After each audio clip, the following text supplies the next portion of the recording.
Oke, bismillahirrahmanirrahim. Assalamualaikum warahmatullahi wabarakatuh.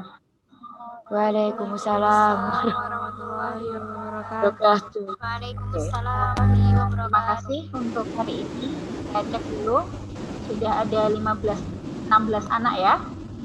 Berarti kita udah masuk semua? Atau ada yang masih berhalangan? Sepertinya masih ada yang berhalangan dengan koneksi audionya ya. Sambil menunggu kita lanjutkan, nanti biar yang lain segera bergabung. Oke.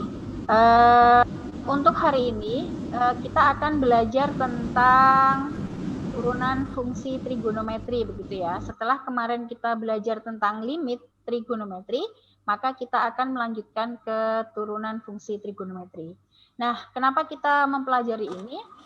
Tentunya kita akan menggunakan turunan fungsi trigonometri ini di beberapa penyelesaian dalam kehidupan sehari-hari. Misalnya kaitannya sama nilai maksimum minimum, kemudian ada gradien garis singgung, itu yang sering kita gunakan begitu ya. Dan juga ada selain maksimum minimum nanti ada kemonotonan fungsi, yaitu fungsi naik ataupun fungsi turun. Nah, sebelum kita mulai pelajaran pada siang hari ini, silahkan kalian berdoa dulu, sehingga nanti pelajaran hari ini kita dimudahkan.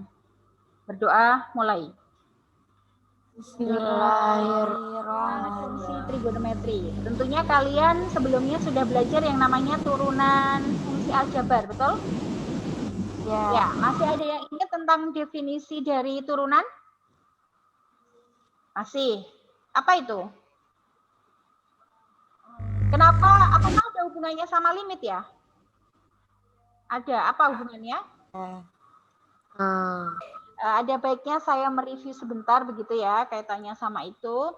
Jadi hari ini kita akan belajar tentang turunan fungsi trigonometri. Semua sudah bisa melihat layar yang saya share?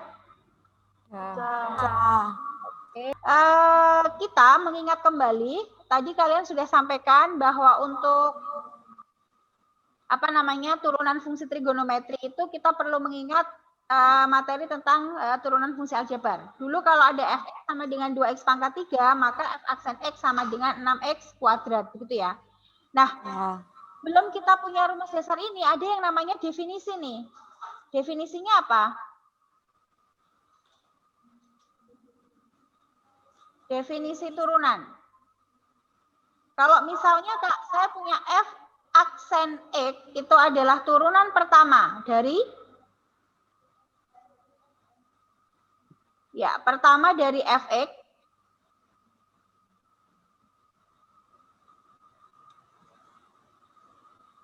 fx begitu ya. Maka yang namanya f aksen x itu didefinisikan sebagai limit. Ada yang ingat limit apa? F x plus h dikurangi f x, betul, dibagi dengan h untuk hanya mendekati berapa? Hanya mendekati 0. Nah, kali ini kita akan belajar tentang turunan fungsi trigonometri, yang mana kalian rumus-rumus turunannya juga akan bisa kalian tentukan sendiri. Nah, untuk itu silahkan kalian membuka kembali Google Classroom kalian. Di sana saya sudah upload LKPD kaitannya sama turunan fungsi trigonometri. Nah, tujuannya dari kegiatan itu adalah kalian nanti bisa menemukan sendiri yang namanya rumus turunan fungsi trigonometri. Oke, silahkan dibuka Google Classroom-nya. Nanti 10 menit lagi kita kembali join. Begitu ya? Ya, Us. Silakan, nanti jangan lupa upload di situ. Silakan nanti kalau ada yang perlu ditanyakan ya. Terus gimana? Kalau sudah, kalian kembali mengupload hasil kerja kalian itu di bagian upload LKPD pada Google Classroom. Semua sudah menemukan? Sudah mendownload ya? Sudah, oke. Mana? Oke ya, saya lihat yang belum mengumpulkan itu ada Aulia Fatin, Putri, sama Saukina. Ada masalah? Bisa. Masalah jaringan atau belum selesai mengerjakan ini? Masalah jaringan, Mas. Oke, kita tunggu. Kurang itu ya. Nanti habis ini kita bahas coba. Bagi yang sudah, apakah ada kesulitan? Wah, Masya Allah, berarti udah bisa semua ya? Oke, kamu mah. Ya. Kamu mantap. Ya, oke. Sudah 15 anak. Kita persiapan pembahasan ya. Kembali seperti tadi yang saya ingatkan di depan bahwa definisi dari definisi dari turunan fungsi f aksen x itu sebenarnya adalah limit apa tadi? Limit fx plus h dikurangi fx yang dibagi h untuk hanya mendekati 0. Punya sin x plus h dikurangi sin x dibagi h untuk h mendekati 0 gitu ya? Ya. Itu berarti kalau misal fx-nya adalah fx itu sama dengan sin x gitu kan ya? Ya. Sin x, maka yang namanya fx plus h itu siapa? Sin Itu adalah x plus h. X plus H. Artinya apa? Soal itu sebenarnya kalian sedang mencari limit dari F X plus h yang dikurangi dengan Fx, ya enggak? Sin X itu berarti Fx dibagi H untuk apa? Untuk H mendekati 0. Oke, untuk H mendekati 0. Artinya kalian sedang mencari apa ini? Artinya nilai cos X itu berarti nilai turunan dari siapa? Sin. Nah, oke, ini akan sama dengan F aksen X-nya.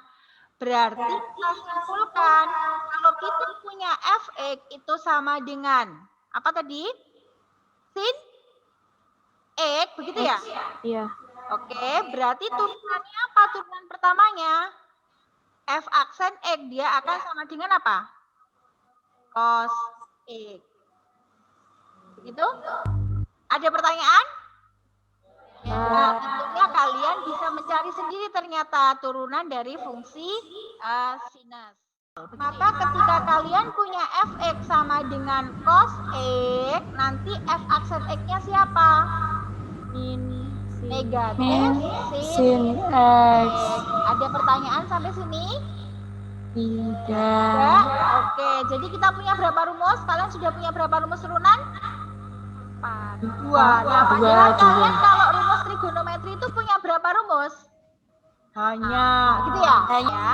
Nah, kalian bisa diskusikan juga itu nanti untuk soalmu itu di rumah masing-masing bersama temanmu. Tentunya tidak bisa bertemu langsung, kalian bisa diskusikan lewat grup WhatsApp, gitu ya? Oke, karena tidak ada yang bertanya, saya kira cukup. Nah, untuk pertemuan berikutnya kita akan membahas tentang ini, yaitu rumus lain dari fungsi trigonometri lainnya selain sin dan cos, dan juga nanti kita akan bahas tentang turunan fungsi komposisi. Dan harus mengingat lagi materi aturan rantai. Nanti akan saya berikan materinya, bahan ajarnya di Google Classroom juga yang kalian bisa download secara mandiri untuk dipelajari terlebih dahulu. Oke ya, jadi persiapkan, silakan dikerjakan dan kalian membaca materi tentang aturan rantai pada fungsi trigonometri di bahan ajar yang saya upload di LKPD. Saya kira cukup, terima kasih kalian sudah aktif dalam belajar hari ini. Semoga apa yang diperoleh hari ini bermanfaat. Dan kemudian kalian paham dengan yang saya jelaskan. Oke ya, saya akhiri. Tetap semangat, jaga kesehatan. Semoga kita segera bertemu di kelas offline. Saya akhiri. Assalamualaikum warahmatullahi wabarakatuh. Waalaikumsalam warahmatullahi wabarakatuh.